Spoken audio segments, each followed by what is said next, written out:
बिस्मिल्लाहिर्रहमानिर्रहीम। नाज़रीन अस्सलाम वालेकुम। आप देख रहे हैं साबिर शाकिर को यूट्यूब चैनल पे। आज है जनाब 17 अगस्त साल 2020 और दिन है आज मंडे का। आज हम आपको एक अहम तरीन ख़बर देने जा रहे हैं और ख़बर है जनाब सारी दुनिया की, पाकिस्तान की नहीं, सारी दुनिया की नज़र इस वक्त लगी हुई है सऊदी अरब के दारुल हुकूमत रियाद में।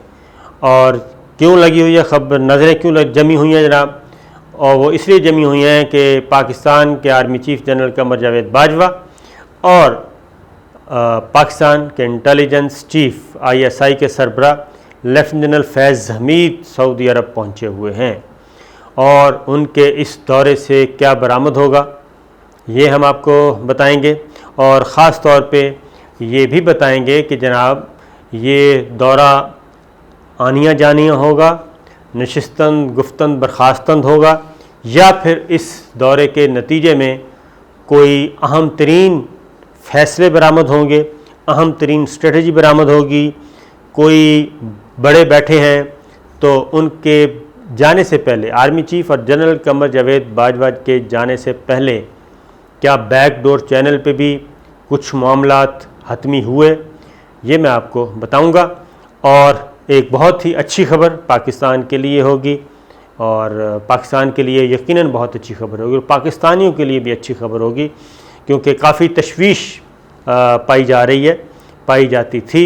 और ख़ास तौर पे ये दौरा इसलिए भी अहम हो गया जनाब कि UAE ने इज़राइल को तस्लीम कर लिया, और मज़ीद एक लाइन लगी हुई है और वो भी तस्लीम करने जा रहे हैं, और उसमें नाम सऊदी अरब का भी लिया जा रहा है। मैंने पिछली वीडियो में बताया था कि सऊदी अरब के साथ ट्रंप के जो दामाद हैं, जो नेशनल सिक्योरिटी एडवाइज़र भी हैं, उन्होंने ये क्लेम किया है कि जनाब सऊदी अरब और इज़राइल के दरमियान बातचीत हो चुकी, लेकिन वो एग्रीमेंट मंजरेआम पे नहीं आएगा, और एक्नॉलेजमेंट मंजरेआम पे नहीं आएगी, बल्कि उसको नाम दिया था स्टेप अप कोऑपरेशन। ये नाम दिया गया था कि ये अभी तक इस टर्म के साथ आगे बढ़ा जाएगा। खैर, एक और छोटी सी खबर सुन लें, उसके बाद फिर इस गुफ्तगू पे वापस आते हैं। और वो ख़बर ये है जनाब कि यौम आज़ादी, भारत का यौम आज़ादी 15 अगस्त को मनाया गया, और उस 15 अगस्त के यौम आज़ादी पे यौम आज़ादी को मकबूजा कश्मीर में तो यौम स्याह के तौर पे मनाया गया, ये तो ख़बर आपको दे दी थी हमने। लेकिन भारत में, यानी कि भारत के सूबा पंजाब में, हरियाणा में, वहाँ पे ये कैसे मनाया गया, वहाँ पे भी यौम स्याह के तौर पे मनाया गया। और ये फ़र्स्ट टाइम ऐसा हुआ है कि भारत में सूबा पंजाब मोगा का डिप्टी कमिश्नर, मोगा डिस्ट्रिक्ट है जी, उसके डिप्टी कमिश्नर ऑफिस में खालिस्तान का परचम लहरा दिया गया। खालिस्तान का परचम, भारत का तिरंगा झंडा उतार के सिखों ने वहाँ पे, मुकामी सिखों ने वहाँ पे तिरंगा झंडा उतार के खालिस्तान का कौमी परचम लहरा दिया। और इससे आप अंदाज़ा करें, और उसके बाद खालिस्तान के हक़ में रैलियाँ निकाली गईं और अलहदगी की मुतालबा किया गया, और ये भारत के शहरों में हुआ, पंजाब के शहरों में हुआ, हरियाणा में हुआ, और ये वहाँ पे खुलकर न सिर्फ खालिस्तान के हक़ में, बल्कि सिखों ने कश्मीरियों के भी हक़ में नारेबाजी की, और उनके हक़ ख़ुद इरादियत की भी को सपोर्ट किया। तो ये एक अहम तरीन ख़बर थी, मैंने कहा ये रह ना जाए, और ये बहुत बड़ी ख़बर है कि अब सिख जो हैं, क्योंकि ये बता दूं कि खालिस्तान सिख जो है अपना कौमी हुकूमत कह रहा हूँ, जलावतन हुकूमत जो है वो कायम कर चुके हैं बरतानिया में और कनाडा में। वहाँ पे उनके ऑफिसेज भी हैं, सब कुछ है, पूरी ऑर्गेनाइजेशन, पूरा सेटअप उन्होंने बनाया हुआ है। खैर, आगे बढ़ते हैं जनाब। अब ख़बर ये है कि army chief general Qamar Javed Bajwa और ISI के सरबरा लेफ्टिनेंट जनरल फैज़ हमीद ये सऊदी अरब का विज़िट पे हैं जनाब। और ये विज़िट आना जाना नहीं है, ये विज़िट नशिस्तन गुफ्तन बर्खास्तन नहीं है, ये गपशप का विज़िट नहीं है, बल्कि ये इंतहाई अहम तरीन विज़िट, और ये विज़िट बहुत अच्छा साबित होगा, फ्रूटफुल होगा पाकिस्तान के लिए भी और सऊदी अरब के लिए और पाकिस्तानियों के लिए भी। उसकी मैं रीज़न बता दूं कि तलख़ियाँ मौजूद थीं, तलख़ियाँ बढ़ीं और कुछ ऐसे डिमांड्स की गई पाकिस्तान से। पाकिस्तान ने वो डिमांड्स, वो ख्वाहिशात, वो डायरेक्ट आईं, इनडायरेक्ट आईं, इशारों किनारों में आईं। सो पाकिस्तान ने रजिस्ट किया और उस पर माजरत की। माजरत इस सेंस में कि हम ये पूरे नहीं कर सकते, ये हमारी रेड लाइंस हैं। और फिर पाकिस्तान ने, जो पाकिस्तान को दुख था, रंज था कश्मीर के मामले में OIC के प्लेटफॉर्म से ना उठाने के, उस पर वज़ीर ख़ारजा शाह महमूद कुरैशी ने ओपनली ये बात कर दी। अब सूरत हाल क्या है? सूरत हाल ये है जनाब, उसके बाद फिर बैकडोर चैनल पे जब शाह महमूद कुरैशी वज़ीर ख़ारजा ने ये बात की तो बैकडोर चैनल फ़ौरन मुतहर्रिक हुआ। सऊदी अरब का दारुल हुकूमत रियाज़ वो मुतहर्रिक हुआ, उसने दरमियान में राब्ते हुए इनडायरेक्ट बैकडोर चैनल पे। अपने इस्लामाबाद में जो सऊदी सफारत खाना है उसको एक्टिवेट किया और दोनों साइडों को किया, सिविल साइड को भी और मिलिट्री साइड को भी। यह मैं आपको पूरे वसूख से बता रहा हूँ। और मिलिट्री साइड को भी किया और सिविल साइड को भी किया। उसके बाद सऊदी एम्बेसडर जो है इस्लामाबाद के, नवाफ अल-मालिकी, वो मुतहर्रिक हुए। उनकी मुलाकात हुई फिर army chief general Qamar Javed Bajwa से।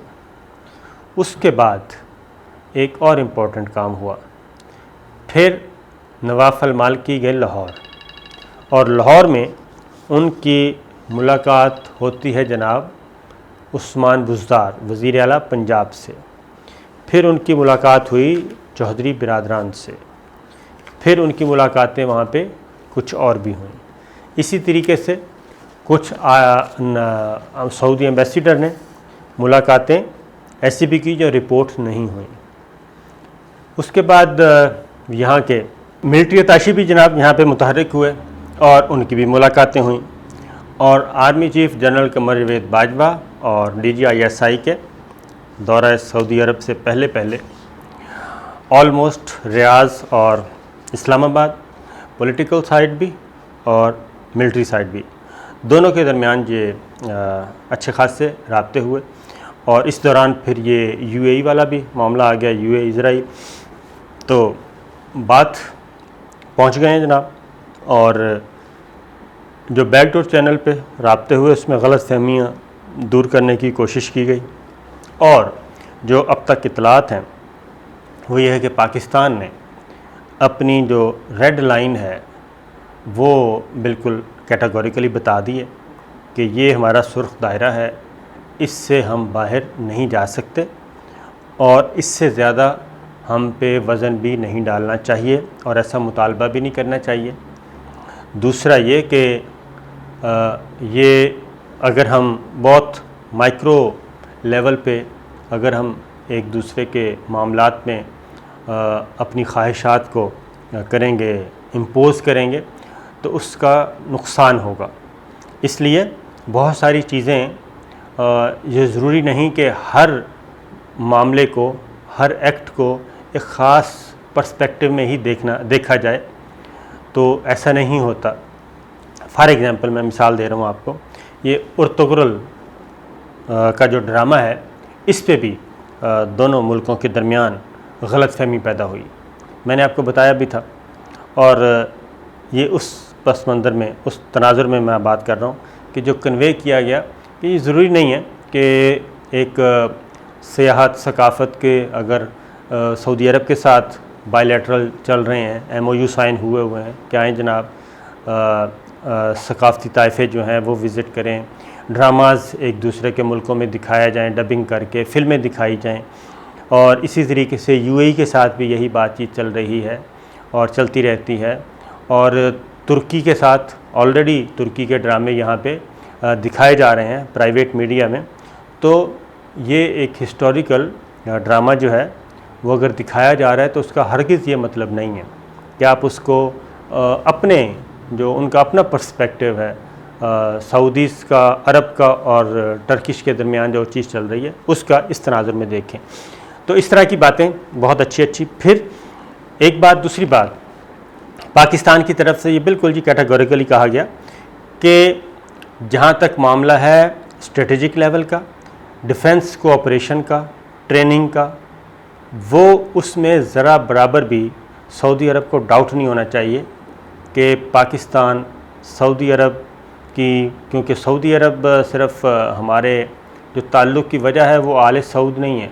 पाकिस्तान सऊदी अरब के साथ अगर प्यार करता है तो वहाँ पे बैतुल्लाह है, मुसलमानों का किबला, काबा, अल्लाह का घर, और हजूर अकरम सल्लल्लाहु अलैहि वसल्लम ख़ातिमुन नबीयीन वो हैं, और वो वहाँ पे तशरीफ़ फरमा है, अपने रोज़ा रसूल है, ठीक है जी, मस्जिद नबवी है और बहुत कुछ। हमारा तो क्या कहना चाहिए, उस ज़मीन का एक एक चप्पा हमारे लिए बहुत ज़्यादा मुक़द्दस है और हर पाकिस्तानी मर मिटने के लिए तैयार है। तो जनाब ये सारी चीज़ें हैं जो कि जिसकी वजह से ये सारी बातें, लिहाजा ये दौरा, और मैंने आपको बताया कि नशिस्तन गुफ्तन बर्खास्तन नहीं है और इसमें अहम तरीन मुलाकातें होनी हैं, हाईएस्ट लेवल पे होंगी। और उसके बाद एक और चीज़ आई कि फिर उस सर्द महरी का जो तासुर था उसको ख़त्म किया गया, और सर्द महरी के तासुर के बाद यौम आज़ादी पे पैगामात भेजे गए। सदर ममलिकत डॉक्टर आरिफ अली साहब के नाम, इधर सऊदी एम्बेसडर का पैगाम, और इसी तरीके से कुछ और भी हुए जो अभी तक अभी फ़िलहाल हम रिपोर्ट नहीं करते। तो ये सारी चीज़ें हुई, और उसके बाद फिर ये हुआ जो हमारे पास इत्तलात हैं वो ये हैं कि जनाब कॉमन ग्राउंड्स पे जो मुश्तरका मफादात के ग्राउंड्स है, मुश्तरका मफादात के इश्यूज़ हैं, उस पे हम आगे बढ़ेंगे और किसी भी मुश्किल वक्त में एक दूसरे को नहीं छोड़ा जाएगा। तो एक तो ये बात। दूसरी बात जो हुई इस विज़िट में जो और होनी है, एक तो ये मैं खुशखबरी जो मैं कह रहा हूँ, बड़े मैं ज़रा मुहतात अंदाज में, खुशखबरी ये है कि सऊदी अरब और पाकिस्तान के ताल्लुकात में किसी किस्म का बिगाड़ पैदा नहीं होने जा रहा, और जो गलत फहमियाँ थीं और जो रिज़र्वेशंस थीं, जो तहफ़्फ़ुज़ात थे, वो बैकडोर चैनल के ज़रिए उनको मैं कहता हूँ मोर देन 90% ख़त्म कर दिया गया है। और उसके बाद मेरी अपनी बात हुई एक सऊदी हुकाम के एक डिफेंस ऑफिशियल से, तो उनसे जब मैंने पूछा सूरत हाल का, तो उन्होंने भी इस बात की तस्दीक की कि पाकिस्तान और सऊदी अरब के दरमियान ये टाइम टेस्टेड दोस्ती है और रिलेशन है, और ये ऐसा रिलेशन है कि वो एक दो इवेंट से ख़त्म नहीं हो सकता। तो जो कोऑपरेशन है जहाँ पे होना चाहिए वो कोऑपरेशन बहुत क्लोज़ली है और इस दौरान भी रहा, तो वो रहेगा। इसलिए उन्होंने कहा कि सऊदी अरब और पाकिस्तान की जो बुनियाद है ताल्लुकात की, वो एक ऐसी है कि एक दूसरे को छोड़ नहीं सकते, लिहाजा वहाँ से भी मुझे पॉजिटिव साइन आया। फिर दूसरी बात जो इस विज़िट में अब एक एडअप हुई है वो है जनाब कि इज़राइल के साथ मामलात आगे कैसे बढ़ेंगे, और वो मामलात उसमें पाकिस्तान की कोशिश है और सऊदी अरब की भी कि इसमें पाकिस्तान और सऊदी अरब कोई मिलकर कदम उठाएं, आइसोलेशन में कोई स्टेप ना उठाया जाए और इसमें अपनी जो स्ट्रेंथ है उसको कमज़ोर ना किया जाए। ये बात पाकिस्तान की तरफ से रखी जाएगी। लेकिन हमने पिछली वीडियो में आपको बता दिया था कि जो प्रेसिडेंट ट्रंप के दामाद और उनके जो नेशनल सिक्योरिटी एडवाइज़र हैं, उनकी तरफ से जो बात की गई थी वो ये थी कि तकरीबन उनके ख़्याल में कि इज़राइल और सऊदी अरब के दरमियान भी मामला तय पा चुके हैं, लेकिन फ़िलहाल अवामी रद्द-ए-अमल को कम से कम करने के लिए और कैथारसिस निकल जाए लोगों का, उसके लिए पहले छोटे मुल्क जो हैं वो स्टेप बाय स्टेप आएंगे, और ऐसे मुल्क जहाँ पे इंटरनली उनको कोई ऐसा प्रॉब्लम नहीं है रिएक्शन का, तो यूएई से सिलसिला शुरू हुआ, उसके बाद बहरीन होगा, उसके बाद मोरक्को होगा, और उसके बाद फिर कुवैत और ओमान, ये सारी खलीजी ममालिक जो हैं आहिस्ता आहिस्ता उसमें ऐड होते जाएंगे। और अगले जो 2-3 साल जो हैं इसमें ये सारा जो रोड मैप है, मैं अगली किसी वीडियो में बताऊंगा कि ये 2-3 साल में ये इज़राइल के साथ जो नॉर्मलाइजेशन का एक प्रोसेस है ये 3 साल तक मुकम्मल कर लिया जाएगा, और जब ये ग्राउंड बन जाएगी तो उसके बाद फिर सऊदी अरब जो है वो भी मैदान में उतरेगा। लेकिन पाकिस्तान की जो कोशिश है और ख्वाहिश है वो ये है कि पाकिस्तान जो है, सऊदी अरब जो है वो आइसोलेशन में ऐसा कोई स्टेप ना उठाए, और वो मिल के उठाना चाहिए। और उसके लिए ज़रूरी है कि बुनियादी कॉज जो है फ़लस्तीन वो सॉल्व हो, क्योंकि असल फ़साद की जड़ वही है, मकबूजा इलाके खाली करवाना है, इज़राइल से वागुज़ार करवाने हैं और फ़लस्तीनियों को एक आज़ाद रियासत देनी है। इसके गारंटर जो हैं, ज़मानत जो फ़राहम की हुई है वो अक़वाम मुत्तहिदा ने भी दी हुई है और OIC ने भी दी हुई है और अरब लीग ने भी दी हुई है। तो पाकिस्तान इस विज़िट में ये सारी बातें भी उनके सामने रखेगा कि इन प्रिंसिपल कोई फ़ैसला करना चाहिए और असूलों की बुनियाद पे करना चाहिए और शराइत के साथ करना चाहिए। तो इसलिए ये चीज़, लेकिन इसमें पाकिस्तान के लिए अच्छी खबरें आने वाली हैं, और ख़ास तौर पे और जो वज़ीर ख़ारजा शाह महमूद कुरैशी के स्टेटमेंट के बाद मामलात में उबाल आया था वो ज़रा थोड़ा सा नहीं बल्कि काफ़ी सारा कम हो जाएगा। और ये बता दूं कि वज़ीर ख़ारजा शाह महमूद कुरैशी का स्टेटमेंट बड़ा कैलकुलेटेड था, टाइमली था और सोच समझ के कन्वे किया गया था, क्योंकि चीज़ें जो हैं वो बहुत ज़्यादा बढ़ रही थीं और उसके बाद फिर चीज़ें और प्रेशर और दबाव और ख्वाहिशात वो आहिस्ता आहिस्ता कम होते गए। तो जनाब जैसे ही कोई चीज़ इंशाल्लाह आएगी हतमी तौर पे कि इज़राइल के मामले में क्या हुआ वो भी हम आपको बताएंगे अगली वीडियो में। तो इजाज़त दीजिए, अल्लाह हाफ़िज़।